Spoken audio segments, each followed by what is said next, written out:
Show. I'm Mo. Ears. Coming to you from the Steel City, Pittsburgh. Yes, it's nice here. Not quite cold enough yet, but it's getting there. It's going to get there. It's going to get there quick. We tied last week because we matched all our picks. Yeah, you copied off of me and went 9-4, so congratulations. 4-0 on the video picks. We look like geniuses to people that don't pay attention that we fucked up every game. Exactly. Person who didn't fuck up every game last week, Lorenzo Montoya, the winner with our record number of submissions last week with your new form. We had a ton of submissions. He won 11-2 along with 4 others, but he won the tiebreaker, 47 points. It was actually 48, but he was only one off, so congratulations. Let's get to our 4 games this week, because every week on Molemir's we do 4 games. First is going to be Baltimore traveling to Atlanta. Yes, Atlanta coming off a big divisional win against Tampa Bay. Tampa Bay really surprised me. I thought they were going to get killed, and they didn't.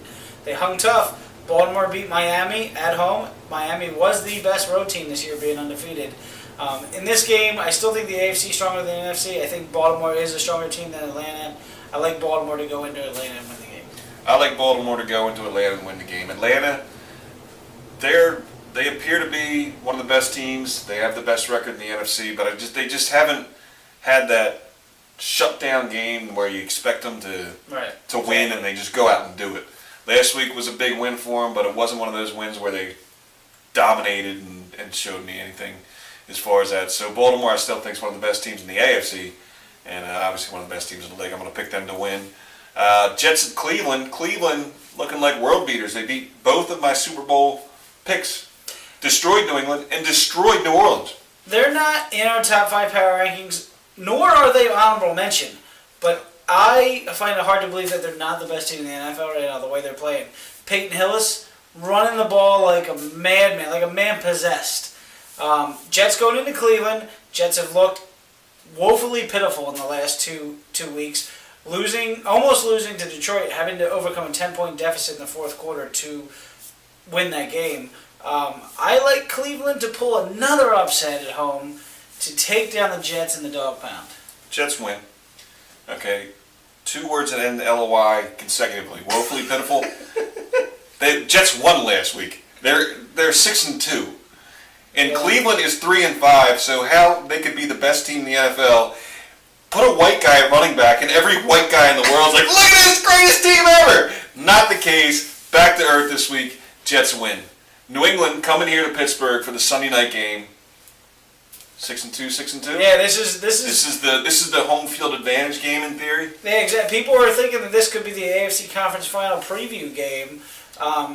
Here's my take on the game. New England's defense gave them 34 points to the Browns last week.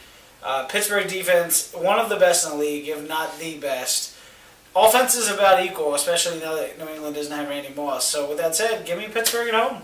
Taking Pittsburgh at home on a conspiracy theory that you cannot beat a Pittsburgh team in a primetime game, maybe at all in a regular game if it's not a blowout, because I just don't agree with any calls because it just seems like they always go their way. But we're in the Steel City. I'm going to pick Pittsburgh because New England's defense, again, let's put it this way. I'm not picking New England after last week. They just got killed. They rolled over, and it was Cleveland, for Christ's sake. It was a white running back. That's what I say. All right, big game of the week for the Jersey. Yes, Philly going into Washington, a little revenge game. Donovan McNabb was benched in his last game, not last week because they were on a bye, but in his last game was benched for who other than Rex Grossman for the 2-minute. Was that one play? It was awful. So, I mean, Washington is in disarray. They have so many off-the-field distractions. On the other hand, Philly looked great last week, beating Indianapolis, who they have never beaten under Andy Reid, and remain 12-0 under Andy Reid after a bye. So I like Vic, I like Deshaun Jackson, I like Philly going into Washington and getting revenge for their Week 4 loss. I think Philadelphia is feeling good about the way they're playing. I think this is a perfect letdown game for them. They're on the road. They're going against McNabb. McNabb beat them playing horribly the first time. They're probably coming in feeling like Washington's in disarray. McNabb's coming off a bye. Washington's coming off a bye. And one thing that McNabb has going is he's a prick when it comes to doing things that annoy people, especially Philly fans. He might beat them just for that. And when the chips are down and everybody's looking for him to fold, that's when he has his one good game. And I think that's going to be this week. I think he's going to beat the piss out of the Eagles on a little bit of a letdown. So we'll see. We already did all our picks. Yes. So this is the make or break week for me. I can either come back or I will be buried. It's going to be interesting. We have 6 different picks this week out of 13. So yeah, go to mullenmears.com. Click on our new submission form for picks. Submit your picks. Win yourself a T-shirt next week. And we haven't decided where we're jetting off to next, but make sure you come back and check out where we are and enjoy your week. We'll see you week 11.